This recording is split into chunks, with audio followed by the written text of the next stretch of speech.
Welcome to TES Talks Radio. I'm Marissa True, and today I am joined by Max Giammario, the CEO and co-founder of MetaPals, one of the latest projects on Tezos, offering users a digital companion that promises to solve the disconnect in the digital age and craft meaningful digital experiences. So hi Max, how are you today? Hey Marissa, I'm not doing too bad, so just keeping busy and just came back from Dubai, so it was a good kind of token week besides a lot of the weather and things that were happening. But otherwise, yeah, just moving forward with things. Yeah, it's good to hear that you came back safely after all of the weather drama that took place over Token in Dubai. Yeah, there Uh, were a lot of I, flights that were cancelled, I and think like you were definitely delayed. one of the luckier ones in that respect. Yes, for sure. And it's also, you're actually the probably the first guest or the first guest in a very long time that I've actually had that's based in precisely the same time zone or actually based in Singapore as well. So congratulations on taking that first pole position. Yeah, I think that the Tezos team is definitely pushing for more gaming projects and art projects to be in Southeast Asian region as well, especially this year. So it's great to see that they're putting the words to action. And so MetaPals is one of those projects. So to take things back a bit, I'd love to have a better understanding of your own personal journey into Web3 and sort of what brought you here today. Yeah, that I've been in the Web3 space for about 8 years now. So during my university days, I volunteered for a finance club, and then I just got introduced to Bitcoin because I had to market for this event that was talking about this obscure currency called Bitcoin. And then at that event, I there was a speaker who ended up later being my boss at a marketing, oh sorry, it was a cryptocurrency brokerage called Caleb and Brown, which is one of the largest ones now in Australia. And so I ended up working there, doing their marketing and some brokerage back in the early days when it was actually quite difficult to purchase cryptocurrency. And so part of that role was really educating people about blockchain and Bitcoin and the potential it had when it comes to both investment and also the future of, I guess, like currency and technology. And then started a bunch of businesses, consulting firms, investment funds, and I did that for about 5 to 6 years. And then I moved to Singapore to do my master's in, actually, it was in AI, but I recognized the intersection I had with blockchain and how we can utilize both of those technologies in a more artistic way to express some of the needs that we have within a growing society. And so that's where like MetaPals kind of was born out of. So, what was that initial intersection between AI and blockchain that initially caught your attention? And then how has that sort of evolved over time? Yeah, so I saw that ultimately the way that AI evolves is through our interaction with it. And so you see every single day, I see new AI agents coming out. Right, there's an AI agent now for product management. There's one for marketing. There's one for to handle your daily tasks. There's things all the time that you are building upon and getting better and better with. And so we're coming to a point in which this Cambrian explosion of different AI agents will eventually converge into one to two singular agents that you speak to on a daily basis. Think of it like a Siri or Amazon Alexa. We tend to gravitate towards what's familiar. And so the easiest way in which we can actually interact with AI is through our words and through an agent, one singular agent, rather than going to like 100 different ones for 100 different purposes. And so if you think of that in the next 5 to 10 years, and ultimately we are converging into that one to two agent, then I recognize that rather than it being something that's purely functional, in order for AI to be something that's a seamless component of our lives, right? Something that I actually want to have by my side, whether it's on my mobile, on AR and VR with Apple Vision, or on our laptops, it's better to have something that's familiar to us. And so that's why we started with pets. It's one of the easiest ways, and we can intuitively understand something that we want by our side. There's rarely things that we want always by our side. Even a partner or family members, having them 24/7 around you is rare to want. But with pets, it's something different. It actually helps with your mental health. It's something that you want to have, and even most of the time, it's this non-verbal action that you have with those pets, just that sense of presence. And so we started with the virtual pets, and now this year is really evolving into other characters, whether it's your childhood, right, nostalgic elements, so Teletubbies or Hello Kitty, to even things like anime or K-pop. Ultimately, we're masking the way in which we interact with AI in a more familiar way so that it becomes something you actually want to enjoy and have in your day-to-day life rather than it being something like HAL 9000 from 2001 The Space Odyssey, where it's just like this pure robotic cold voice that just functionally does everything you do or ask it to do. And so I feel like this was the way forward in the next 5 to 10 years. It's really interesting because I think we've got a lot of history in terms of owning digital pets. I think of Digimon, I think of even Neopets to a Yep. degree. And then we've also, I would say, in the last decade, have grown in our familiarity when it comes to virtual assistants. So what we're looking at is this interesting convergence of the two. But then it ponders the question of how does the blockchain element play into all of this? Yeah, so the blockchain ended up being this. So what I focused on was the emotional connection you can form with AI and with digital agents, right? And so the basis of that emotional connection is formed by a number of different pillars, right? So the first one we can say is something like a sense of digital life, something that's living and breathing with or without you. And so that's why we chose for our first iteration as a browser extension. It's not an application you have to click on to install and open up, right? It's not something you have to wait to load up, right? And so that's an important signal to the user because it's signaling that, hey, this is not a game, right? This is something that is actually living and breathing with or without you. And the second part is that idea that these are unique personalities. And so those unique personalities are written on the blockchain. And so they actually change over time based on the interactions you have with it. But all of this ultimately is feeding towards this idea of how we actually form those deeper bonds with a companion. And so the reason we use blockchain is because uh, we have this strange sensation in humans where we tend to attribute some emotional connection to some of the objects we have. So sentimental objects or companions. And so if I gave you something like just a pen, right?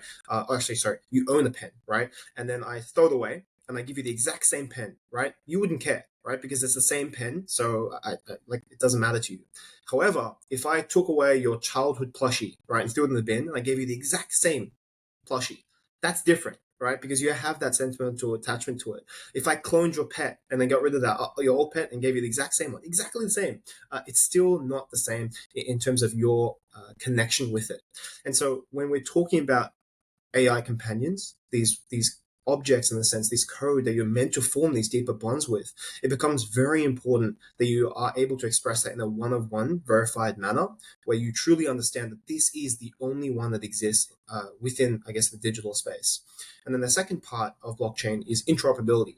And so to flow on that idea that we aren't at all replicating that companion you have. Let's say our upcoming launches with Teletubbies. If you have a Teletubby companion, when you move from the Teletubby moves from your laptop to your mobile to eventually to a metaverse like Sandbox, we're not duplicating the Teletubby from one device or metaverse to the other.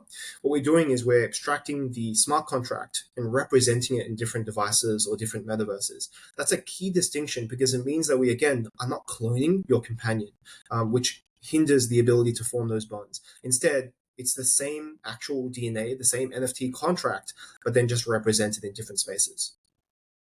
So then to talk more broadly about the MetaPals mission, and we spoke earlier about, this digital companionship and the level of relationship, I guess, you can build within a digital space. Mm. But talk to me a bit more about the disconnect that this relationship is supposed to essentially paste over. Like why are virtual companions the answer to this disconnect?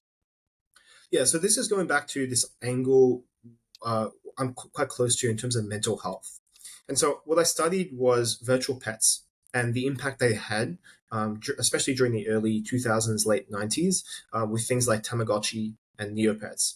So one fun fact I always like to talk about is the idea that with Tamagotchi, it was very much orientated towards marketing to young children, especially girls, between the ages of 6 to 12. Right, I had 5 Tamagotchis on my lanyard in primary school, but it was very much for kids.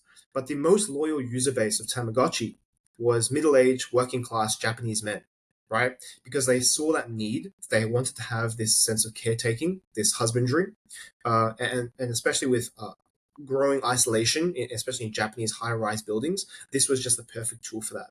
And so I looked into that, and I kind of understood that phenomenon of virtual pets and how we can actually replicate the same sense of companionship that a real pet can do in a virtual sense. And if we're able to achieve even some sense of that companionship, what we've done is taken the benefits of looking after something like a pet, which has been shown to reduce stress, dramatically improve mental health. I spoke to a number of case studies in which people didn't commit suicide because of their pet, right? Because they had that attachment to their pet and had to look after it. And so to replicate that in the virtual sense in any way essentially means you've created a scalable solution to provide people with that companionship to improve mental health across the board. And so a lot of people that can't have pets in high-rise buildings, especially in Singapore, people are allergic, they can't do it because the space is too small, all of these different reasons. And it applies now to the ability to have a virtual one as well, but not just pets, but also just companions in general. So talking about Hello Kitty, or it could be your favorite gaming character. It could be from your childhood TV show, anything like that. Ultimately, what is familiar with you, but provides you with that same level of companionship. So I think it's very interesting because the notion of making emotional connections within the digital realm is sort of this topic that's very much up to debate. So you're citing essentially the research that demonstrates that there is an improvement to mental health here, but it's also something where there's a line on the other side about like the degree to which it's healthy or to the point at which it turns unhealthy. So how is that sort of, if at all, factored into the design of the way people interact with their MetaPals? And I mean, more broadly, I guess the general question is, what can people actually do with their MetaPals once they've got them? Yeah, I guess the first part of that, I love sci-fi. If anyone's familiar with Black Mirror, that's one of my favorite TV shows. And so I'm always cautious about this idea that we build these bonds with AI and virtual companions to a degree in which we replace our actual relationships with people, our family and friends, and especially in our relationships. So MetaPals, we tend to get grouped into AI companionship to a degree which you see if you look up AI companionship. A lot of people or a lot of projects are related to replacing your girlfriend or your boyfriend. But we take a different angle here. It's mostly about forming a friend that ends up being this, what I like to call a sidekick. A sidekick because a sidekick is not purely functional, right? It helps you in battle. It helps you with these kind of elements because you're like Batman and you have a Robin, but at the same time you're still friends with the Robin. You actually want to hang out with Robin at the same time, and so these sidekicks are meant to form that part of your life where you are the hero, and we create those sidekicks that assist you in your journey, and so that all translates into what the product is right now. So everything again is hinging upon the idea that we are trying to form those bonds with your companion. So we started with a browser extension. We had to build our own game engine just to support the kind of visuals that we want to achieve. So you can actually download it right now. It's on Chrome Store.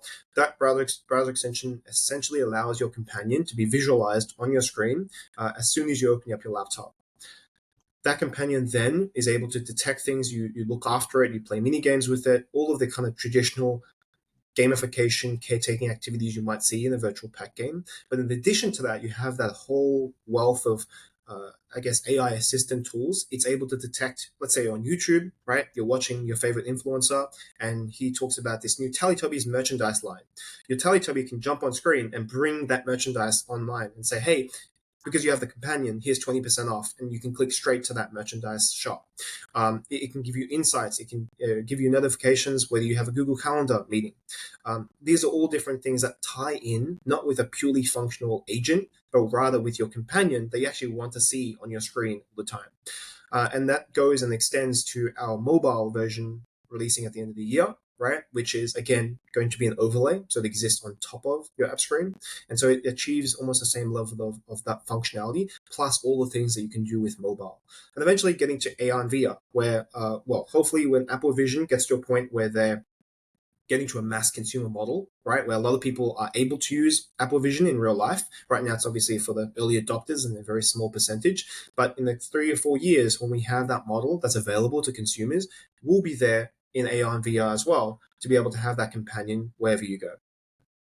So it's a very good snapshot of, I guess, the development roadmap that underlies MetaPals and like the goals that you have for the near and the distant horizon. I want to take it one step back slightly again and just to focus on the target audience a little bit more. And we spoke about accessibility being a bit of an issue when it comes to, real life companions. And I think there's many questions within, particularly within the Web3 space, about affordability of some of these digital assets. So Mhm. how is MetaPal sort of ensuring that this digital companion is going to remain as accessible as possible to users who might benefit from such a thing? Yeah, so I mean, beyond just the purely functional aspect of it, which applies to most people, I think our angle really is the IP that we've acquired and are continuing to acquire. What my overall vision is that everybody has the right to choose what character they want to have as their sidekick. So for you, it could be Hello Kitty. For me, it could be Scooby Doo, right? But I have the liberty to choose that rather than being something fake or something like an enigma, like Siri. Like Siri or Amazon Alexa, you can't really describe what it is. It doesn't have a visual entity there. But with our characters, some from our childhood, that is something that we want to have in our lives. And so it's kind of weird because our first launch is with Teletubbies and that hits a certain demographic of people. Then in future launches, it could be completely different. It could be people from One Piece or Demon Slayer, like anime. It could be K-pop idols. And eventually, I can't release too much of the launch schedule we have this year, but we have sneak peeks everywhere on our white paper, on our website, and things like that. But ultimately, we want to try and hit as many broad demographics and geographical regions as possible. And so we're moving more of a, let's say, Chinese market. So we have BDuck as one of the IP. So BDuck is a really popular IP in China, or Dorama, right?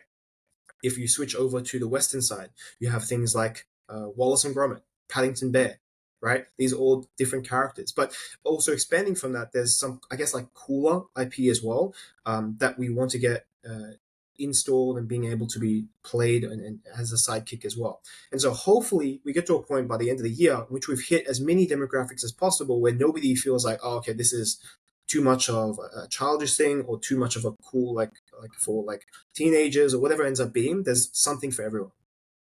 And what about how that corresponds to things like price point within? Because I mean, we none of us are naive to the fact there's a lot of speculative trading, speculative investments that happen within this space. So how does MetaPal sort of approach that financial dynamic or that financial environment? Yeah, that one's an ongoing problem. It's a really, really tough one. I spent a long time looking at how we do pricing and how we essentially tug the line between Web 2 and Web 3. So, what I'm finding is that targeting the Web3 audience is very different to targeting the Web2 audience. So, the Web3 audience, a mint price or an NFT of 300, 400 USD is actually quite reasonable. It's like on the lower end. Versus if you pitch that to a Web2 person, they'd be like, "Are you crazy? That's hella expensive for this kind of thing." And it's like those two different demographics. And if you target one, like Web3, then you end up just being fully in the Web3 space, like native. And so you alienate the 94% of the Web2 market that would maybe be interested in it, but now is not because it's like, oh, that's just NFT speculation, like the investment stuff. And then vice versa, if you go to the Web2 space, then suddenly you've just completely alienated the Web3 space, which ends up being a really important monetization or revenue source.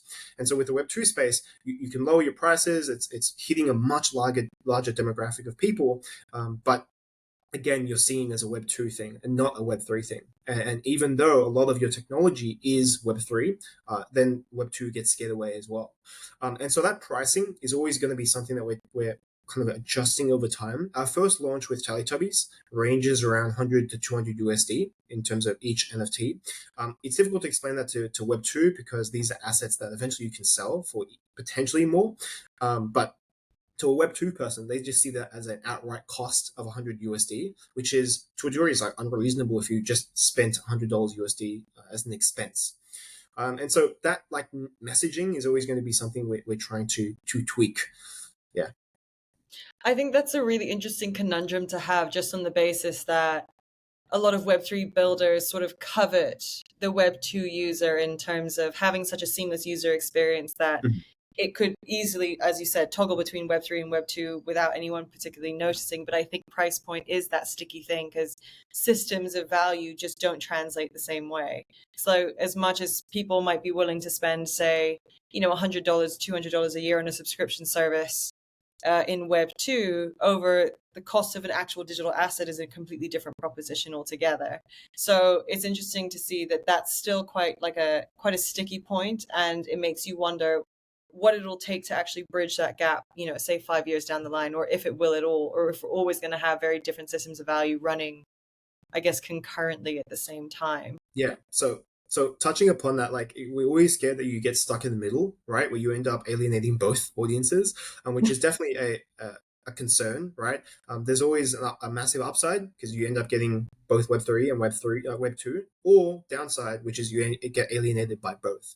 And so there's a number of ways in which we approach that from our token model, which separates our governance and utility token. So that means that ultimately the Web2 people, they can purely have, in a sense, a Web2 experience where you buy premium currency as you would with V-Bucks and Fortnite, like with GP or Apple Pay, and you just within that bubble, right, you're perfectly fine.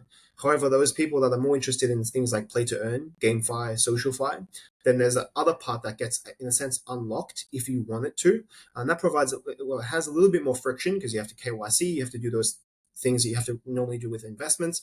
But people are willing to go through that friction if they're interested in that kind of play to earn mechanic. So that's one way we look at adjusting our token model to try and cater towards both. And that goes with a lot of the different services that we have. So with Teletubbies and all of our mints, there's two ways to purchase. There's crypto and then there's fiat. And so either way, essentially the onboarding flow is perfectly good for Web 2. And then if you want Web 3, then you go down a different pathway. And so that's how we look into kind of hitting those two camps. And so when we speak of, I guess, the IP you guys have acquired already, the most notable being Teletubbies and Hello Kitty, how does that correspond to, I guess, the community of MetaPals users that you're building so far? Like, what does that community actually look like, and how do these particular characters sort of resonate in that realm? Because I would have never really pieced together Hello Kitty in Web3 just based on, some of the interactions that I've had within this space, that I don't think that brand would have been top of mind. But it's very interesting because obviously it's internationally renowned, one of the biggest brands on this earth, so globally recognizable. So how does that sort of translate into the community that's being built? Yeah, that's a great question. With Sanrio, it was definitely not an easy task. It took over 10 months of speaking with the Japanese team, the Singapore team, to kind of, I guess, convince them that to try blockchain and NFTs again. To give you some context, Sanrio tried NFTs 4 or 5 years ago. It didn't work out well. And so they pretty much vowed to not touch blockchain NFTs for a long time. And then I came along and I kind of just put my foot in the door and I was like, let me just talk to you guys about what we have planned and how we use blockchain and NFTs in a way that doesn't involve like too much speculation. It's not about that investment or scaring away your community. And so luckily they were willing to talk. And so for the last 10 months had just been really educating them on how we use blockchain in a way that isn't like most of the crypto space. And that's how we've gotten that kind of IP, as well as Teletubbies and Axie Infinity. So Axie Infinity is obviously more of a Web3 type one, even Neopets as well. So all of these different IPs, it's one to convince them to be able to trust us in being able to create these characters that ends up not being a lot like the crypto space where it's just a pump and dump type of scheme. And then the second part is our community, which as you noted on, is going to be a weird one, right? We spend a lot of time building the infrastructure for our community, especially because we're getting camps of people that are either not gamers at all, and so introducing them to something like Discord is quite weird because they would think, oh, okay, Discord is a gaming thing. Then you have people that are in the like Web3 space that, okay, Discord makes so much sense, but then we have all of these users from the Web2 space that have no idea about NFTs and blockchain, and so this community is in a sense, as I'm from Australia, as multicultural as like Australia is, in terms of a mismatch of so many different nationalities and demographics and like people from all over the world, right? And so I look at it that way, in which we are creating this multicultural community. That that being said, there's always going to be multiple challenges along the way as we introduce a new IP that might be even completely different to what we have right now in terms of our lineup.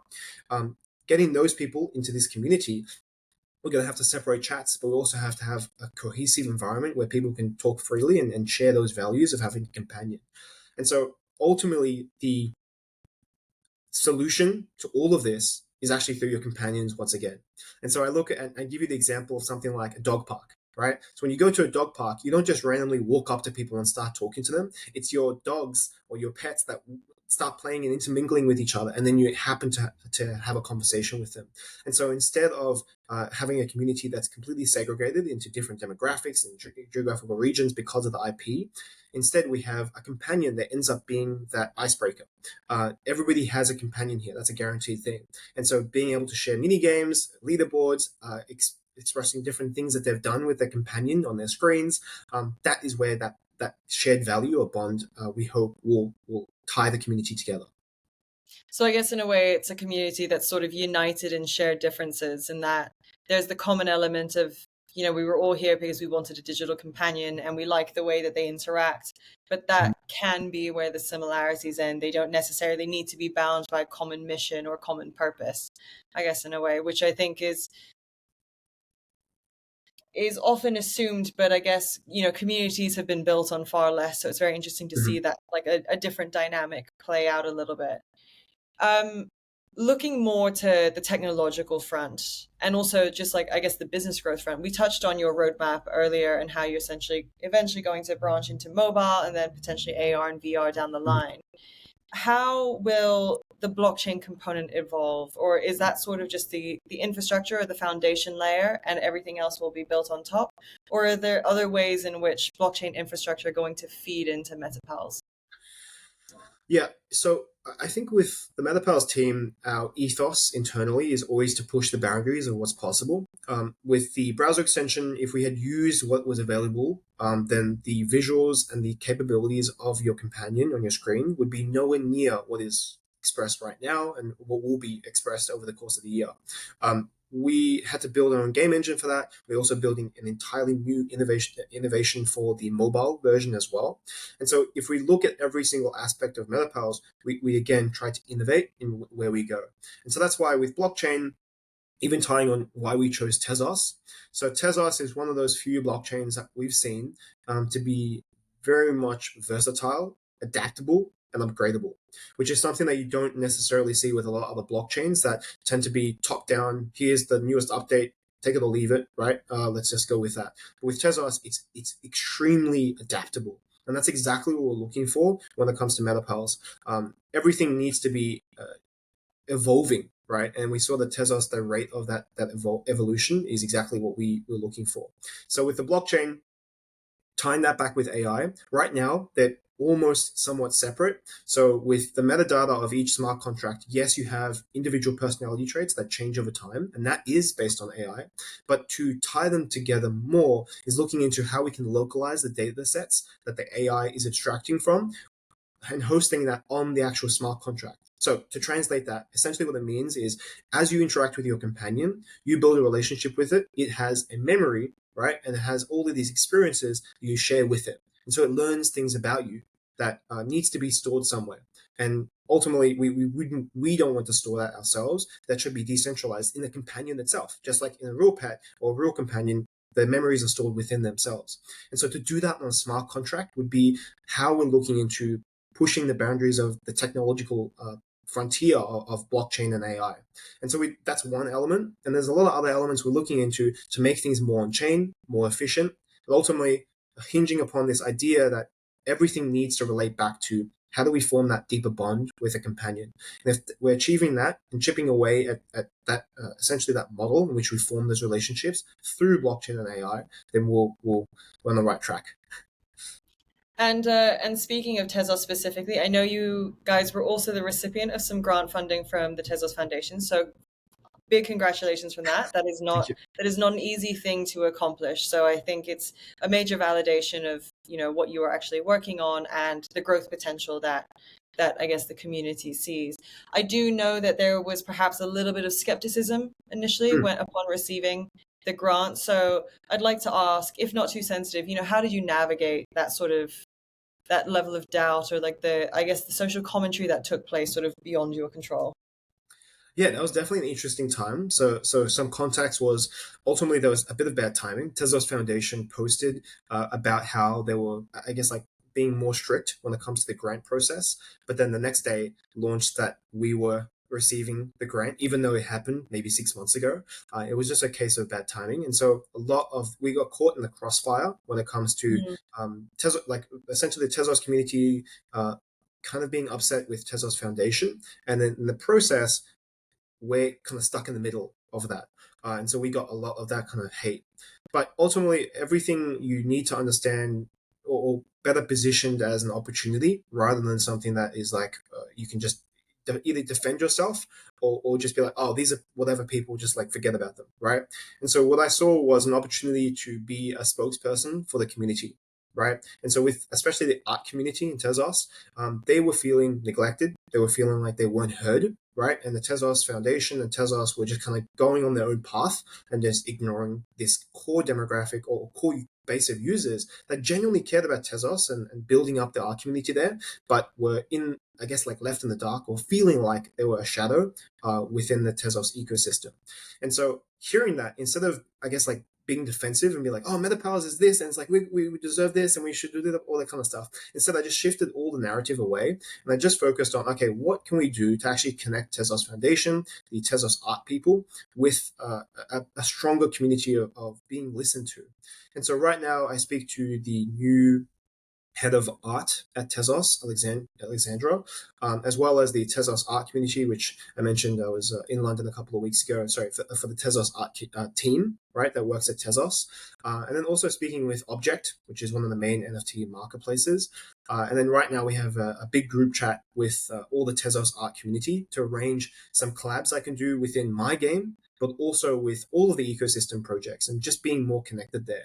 And so I think from our angle, it was just about, okay, what can we do to actually fix this space rather than being defensive? And I'm going to continue to try and do that, schedule AMAs with the Tezos art community and the Tezos team, right? So we can improve that section of it. Even though in a sense it doesn't relate to me personally with our gaming, I guess, sector or AI sector, it is important to us to be represented within the Tezos community and hear what, I guess, like because of my closeness to the Tezos team, I have an ear to be able to speak to. And so I can relay those thoughts from the art community. And I felt like that was a great opportunity to do so. But sorry to go off on a little bit of a tangent. This is, I think that it's quite normal to go into a community that is very niche, right? And when you introduce a new product to them, most of the time they're Luddites. Most of the time they are against change. And so we actually saw this way back a couple of years ago when we started launching this, and then we went to the Tamagotchi communities. And my master's was based on Tamagotchi. I absolutely adored Tamagotchi my entire life, and I felt like this virtual pet was that next evolution in which we could build upon the Tamagotchi and take it further. I went to the Tezos community. There's a website called Tamatalk and some other smaller communities on Reddit. And I was like, hey, I'm building this thing that hopefully we can revitalize the community. And I just got so much backlash. I was like, oh, this is another blockchain thing. You're just taking our money. You should just leave Tamagotchi the way it is. All of these kind of things. And I was just stunned. I was like, this is also kind of my community here. I'm trying to build it further. And I saw a lot of parallels between that experience and this one here. But the difference was in the previous one, when I spoke to the Tamagotchi community, I tried really hard to sell MetaPals, to be defensive, rather than actually listen to what their concerns were and then try to address them without having to pitch or sell MetaPals itself. And so I took those learnings and I applied that into that Tezos fiasco. And I like to think that hopefully I'm making the right or the correct strides here to improve the situation. I mean, I think it's very admirable to essentially go from, to a degree, being collateral damage or being caught in the crosshairs, as you said, to pivoting to a position of almost becoming a diplomat within the Mhm. ecosystem and just relaying or being the middleman, even though that's a bit of a dirty word in this space, but like the liaison perhaps is a better term, Yep. between these different communities and making sure that the conversations are happening on every level. I do agree with you that sometimes when you have intimate communities like we do within the blockchain space, an outside voice coming in feels like a bit of an intrusive scenario until people sort of size up your intent and what you're essentially trying to do there. Yep. Because, I mean, as we all know with crypto, there are a lot of bad actors within this realm. So it's natural to take on this very defensive position, I think, and just make sure you're not about to get scammed or, bulldozed or what have you. So I think it's a very, very delicate dance to play. It sounds like you've Mhm. handled it very well, and I hope it continues to go smoothly. Yeah. Um, but then, if for those that are still sort of coming to get to know yourself, coming to get to know MetaPals, what's sort of the thing that you really want them to take away? What's the key thing you need them to understand about you, if nothing else? I think it goes back to what I studied and what MetaPals is built on, which is trying to imagine how we interact with AI in the next 10 years. Right? If you actually deeply think about that, there's only really one possible solution here. And as we gravitate towards that, like I said in the start, convergence towards one or two different AI agents, we have to make a choice about whether we end up having to have these characters, or these AI agents as something like Wally, right? That has emotion, that have care, empathy, things that we actually provide joy in our daily lives, or something like HAL 9000, which is this cold robotic functional tool, right? Which is perfectly fine. I mean, if you look at AI as a purely functional tool, that's okay. But ultimately, our relationship will evolve into something that becomes more friendly towards us, something that's more convenient to us. And you see, with the rise of Amazon Alexa and Siri, just talking about moving away from chat box to speech, right? Just being able to have a dialogue with that AI agent, that's one evolution in which we are becoming closer to that idea that we are tying in something that is familiar to us. And so if you look at it that way, to me, the most familiar is pets. The most familiar is nostalgic characters and expressed through this AI agent. And so if you understand that, then I think that MetaPals is exactly what we're kind of like building upon that ethos. Well, it sounds like MetaPals is on a very interesting and exciting track. And are there any places that people can sort of stay up to date or follow MetaPals, I guess, in this journey? If you want to read more about what we're building and what we have in store for this next 2 to 3 years, check out our white paper. So it's whitepaper.metapals.ai. But otherwise, you can join our community on Discord, and that all is through our website, metapals.ai.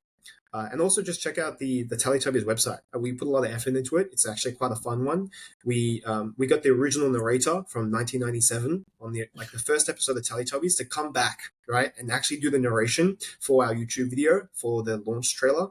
So we're putting a lot of effort into really adhering to the Teletubbies and bringing them back to life. And we try to do that with every single IP launch this year. So yeah, just check out the website, and the white paper is the most important thing. I think that if people read the white paper, you'll get and understand the deeper level of what we're trying to build.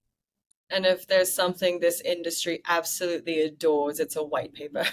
Because Yes. we love just getting an understanding of the motivations or the plan that's currently at stake rather than just encountering a new digital phenomenon, platform, product, whatever it is, and having no sense of how it's going to map out into the future. So a white paper is almost like our collective industry safety blanket in a way. Yes, and I've made sure to put a lot of images and visuals of like actually the product in place, talking about what we're doing. So instead of rather just like speaking on like all the things we're gonna do, these are things that we either have launched or are very much closing to release as a feature within our white paper. And so like we chose the very non Web3 thing to do, which is to launch our product first and then our white paper and start marketing.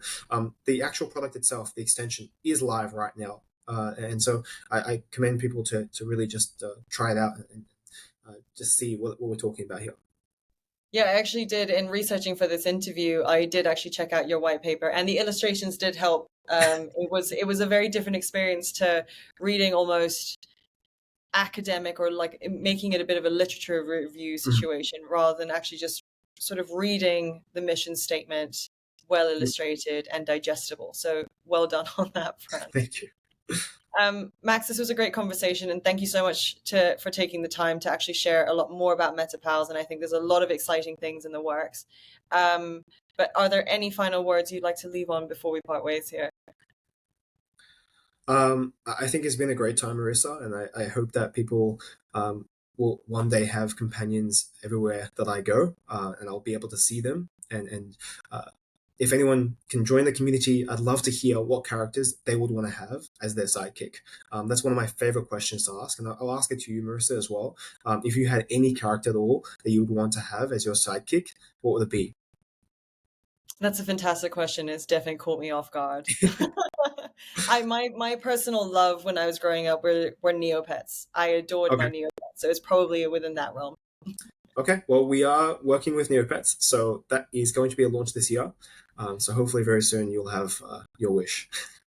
That's awesome. Max, thanks again, and I'm sure it won't be too long before we chat again. Fantastic. Thank you, Marissa.